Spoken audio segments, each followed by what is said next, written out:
deploying self-driving cars and adding AI as the core component of it. So it's clear to me, and I think it's been clear to the world, that you're an AI-first company. Let's talk about self-driving cars for a second. I know that Waymo probably is the most advanced company in self-driving cars probably in the world today. Why aren't we seeing more applications of Waymo across different countries? What can we do to ensure that we usher this future in closer rather than push it further out in the future? Look, I've been super excited about Waymo for a while, and I think we are really hitting our stride in the past 12 months or so. We've obviously been very, very safety focused. So the way we approach it is we want to build a very safe and reliable Waymo driver, and once we do that, we can really scale up from there. We've definitely shown the progress there. Thanks to the work with AI we have done over the years. We now have over 33 million rider miles driven, and Waymo has had 78% fewer injury-causing crashes compared to human drivers, right? And so now the progress is clearly there. Last year, Waymo, I think we served over 4 million passenger trips, and we are now averaging over 150,000 rides, paid rides per week in the US across San Francisco, Phoenix, and LA. So I think the first time any AV company has reached this kind of scale, and we are now expanding. We have a goal of doing this in 10 new cities in 2025. We'll be doing our first international testing in Japan. And so we do want to work with other innovative countries like you all, and that's the roadmap now we are putting in place. But we are at an exciting juncture, and I think the technology is working. And as you rightly pointed out, we have to scale it up by partnering with regulators in countries around the world. So we're ready to partner. Let's put the UAE on that list and on that roadmap. Looking forward to it. I want to ask you a question as well about this. So once we achieve certain technological advancements, like self-driving cars, for example, or artificial intelligence or others, it creates new types of jobs. Although, yes, it does eliminate some jobs in the past. And I think that these things cause disruptions. I've been thinking in the past couple of weeks, what kind of jobs are going to be created within the experience of someone getting into a self-driving car to arriving to their destination? Would we actually, and I saw this example in Japan. In Japan, you can actually rent a friend. So you can actually rent someone's time for them to come and talk to you. Will we actually start creating these jobs that will make the commute more appealing for us? Do you think that new platforms are going to emerge from these kind of services? Do you have any ideas of what's going to happen?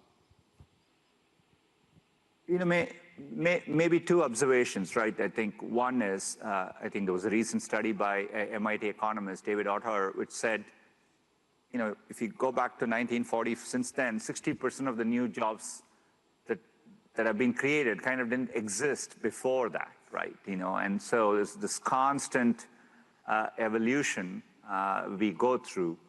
Just imagine, even 5 years after the internet started in the year 2000, envisioning that there could be someone called a YouTube creator. Today, there are millions of creators, and they're real small businesses, right? And they generate value, they employ other people, and so on. So we have to keep that potential in mind. To me, there is no doubt in an AI-driven world, just like the internet did, there'll be many, many new opportunities created. And I think over time, there'll be value and a premium placed on human experiences and human interactions, right? I think if anything, the prevalence of AI would place even more a premium on human experiences. We've seen that with chess, right? Chess has been, AI is the best chess player in the world, and that's been true for a long, long time. Chess is more popular than ever before, right? And more people are playing chess now, right? And so I think it's worth keeping that in mind. And so while the technology is going to be very prevalent, it's going to improve productivity, it will cause disruption, but it'll also create many, many new types of opportunities. When I look at our latest video creation models, video generation models, VO2, just like the internet, it's going to enable many, many more people to create content than ever before, right? And so I think we are expanding the type of opportunities available to people. Amazing. Let's pivot a little bit to the company. And everyone in the world today, if you ask them about innovation, if you ask them about companies that are able to enact change in a way that allows them to maneuver around any change that happens in the world, Google comes top of mind. And most people think that Google is able to innovate because they offer beanbags and free coffee to their employees. I'm sure it's a lot more than that. The first thing I want to ask you about is what makes the culture at Google so special? Is there a formula? Is there a thing that you do to inspire people? How does it work? Look, I think it's a combination of things. I think our founders, had, really set a very ambitious framework for the company, right? We used to say we need to have a healthy disregard for the impossible.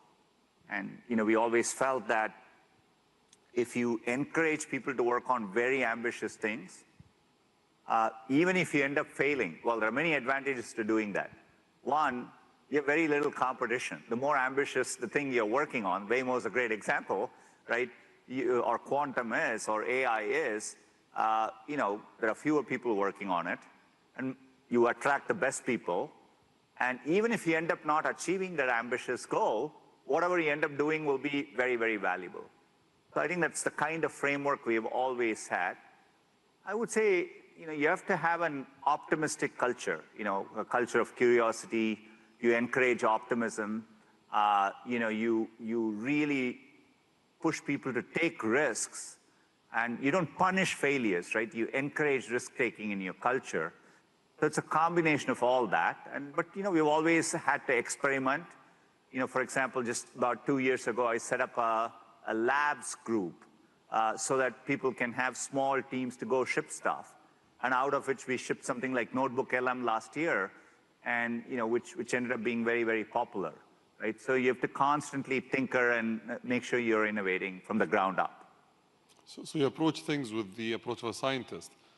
I went and saw how many projects Google killed, or let's say stopped over the last couple of years. It's around 296 projects in total. Maybe the number is a bit higher or lower. And what struck me is the fact that you're still trying to innovate, you're still trying to iterate.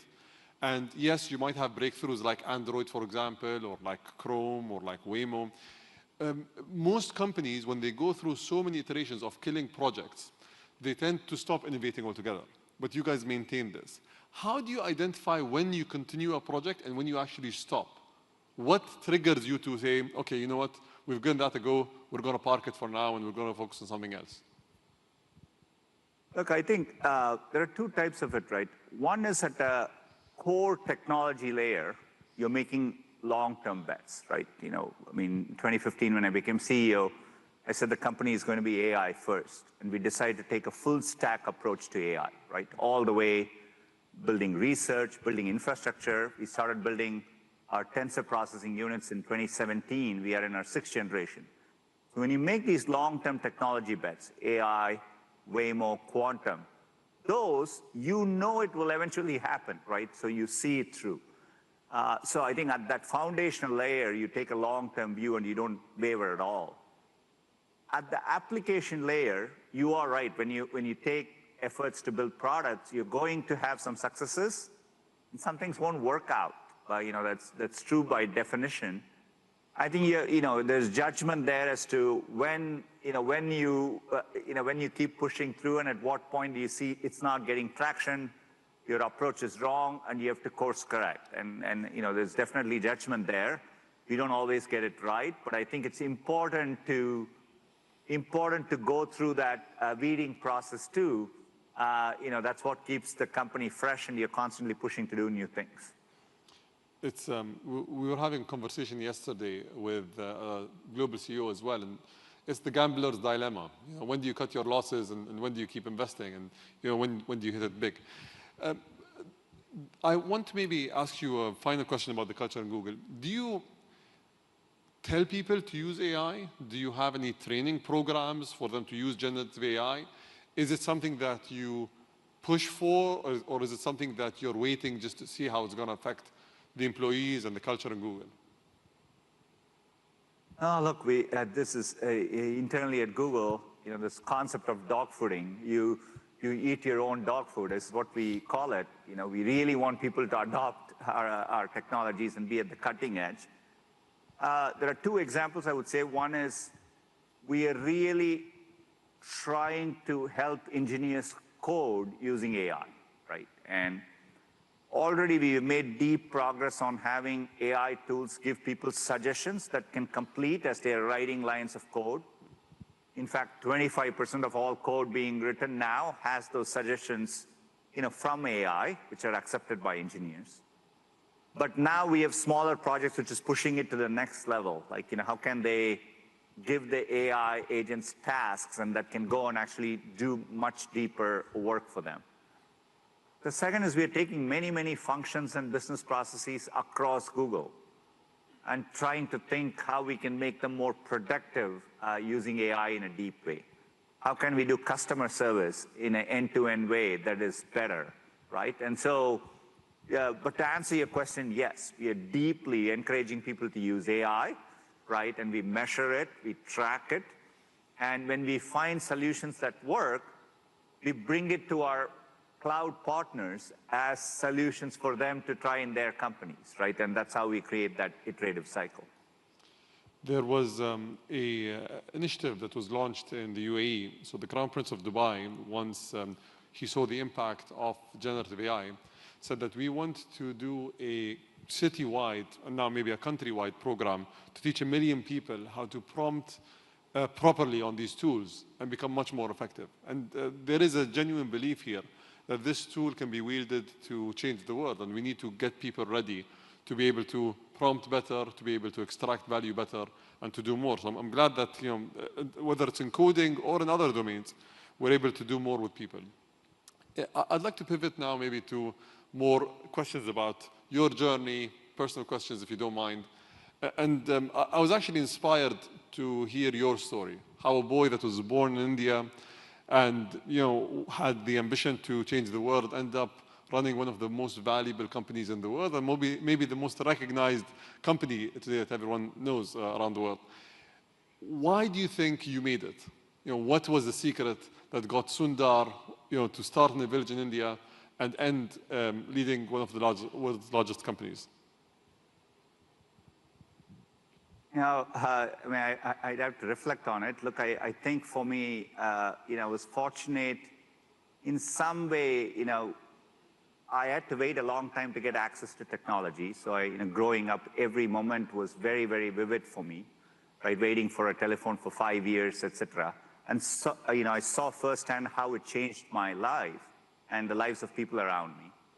So I think I had this passion to kind of get access to technology and to make sure I was working on things that would bring technology to as many people as possible. So maybe in some ways I had a personal mission, right? And you know, I was fortunate to find a company like Google. When I read Google's mission statement, in which it said, you know, it wanted to make information universally accessible, you know, that's what, you know, really excited me to come to Google. So I think part of it is being, you know, you need to get excited by a mission. That's what pushes you to do your best work. Now, beyond that, I would say, you know, challenging yourself to work with people who are better than you, right? And I think, you know, so you have to, you know, you learn and grow when you're pushing yourself to be with people who you think are better than you in many, many ways. And so, you know, I've strived to do that over the years, and, you know, it's what helps you learn and grow. So maybe a combination of that. But, you know, I would encourage everyone, to each person, the path is different. But if you can find something, you know, that resonates with you in a deeper way to your heart, I think that brings out the best work you can do.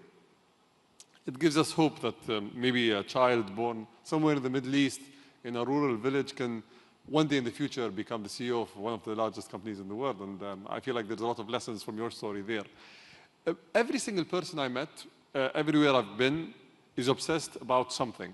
What are you most obsessed about? Yeah, look, I mean, at this moment, there are, you know, I'm spending a lot of my time on AI. I mean, the rate of progress, how profound the technology is.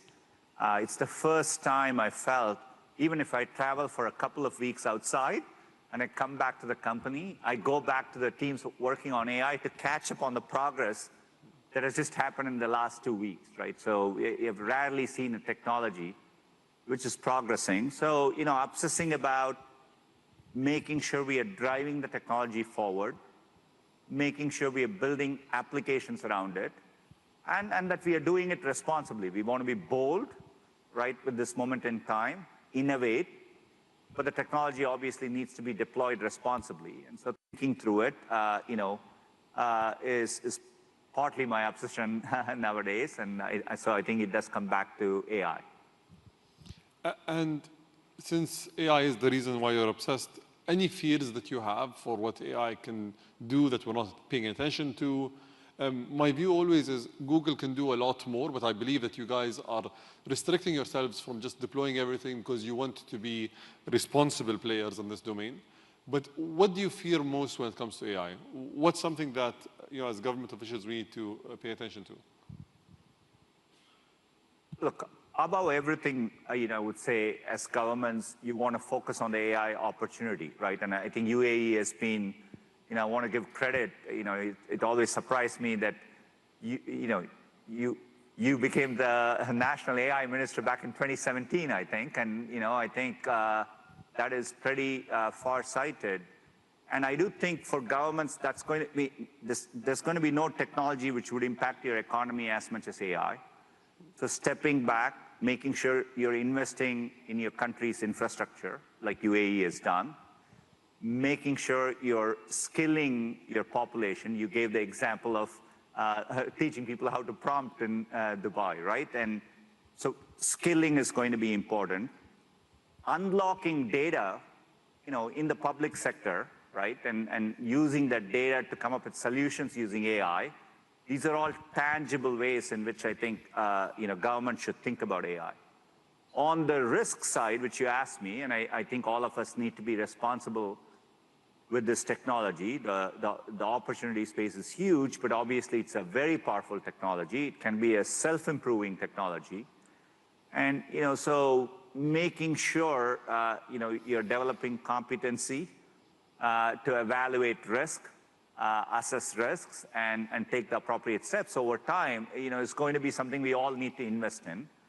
And there have to be global standards around it, right? So for example, as the technology can create real deep fakes, what are regulations to prevent that, right? What are standards all of us need to deploy in our technology so that you can detect that something was AI generated, right? And so those are all going to be important provisions. So I think both end up being equally important through this moment. What can we do about deepfakes? Because, I think you face this more than anyone. You are a famous person that has a lot of video content online. Is there anything we can do about that? Look, I think we are definitely developing technology, and we are open sourcing it. We call it SynthID. And so we are watermarking image generation. And we are also open sourcing the tools to detect it. We need to work with other companies to create a standard around it. But over time, I think broadly we want to encourage AI innovation, but there'll be areas where regulation makes sense. Like today in the financial world, you have laws against fraud, right? So you're going to need equivalents of that, in an AI world, and something like deepfakes would need to be tackled that way. Let's assume that you, and I try to ask this question to everyone that I meet. Let's assume that you woke up tomorrow in my body and you were the Minister of AI. What decisions would you take that are currently not being thought of? Like, what is one thing that you're going to focus on that you think will have the biggest value for a company like the UAE or any country in the world? Beyond, I would re-emphasize, the 4 areas I would focus on is supporting infrastructure, right? I think most people are underestimating the infrastructure transition. I think UAE has been at the forefront because it's not just compute data centers, it's energy transition, which obviously, you've been at the forefront on. Skilling obviously is another important area. I think the amount of work that needs to be done to help your population get ready and transition. I think it is something there needs to be a lot of effort put into it. I would definitely, I think that much tougher challenge has been encouraging governments to unlock data, right? And how can governments better utilize and share data to improve public services, like healthcare, education, transportation, disaster response. So I think being at the forefront of that, I think is a real opportunity. So that is something I would think about. And then finally, how do you have balanced regulation, which is pro-innovation, but for high-risk applications, how do you think about responsible regulation? All of that needs to be in the toolkit. Is what I would emphasize on. But above all, I would say being excited at this moment, embracing innovation, because it is something that's coming at us in a fast way, is going to be very, very important. Sundar, thank you very much for your time. That was great. And thank you for taking all the questions. I wish you the best of luck in France, and hopefully we'll see you here next year. Likewise, Your Excellency. It's a pleasure, and I look forward to visiting the region soon. Thank you.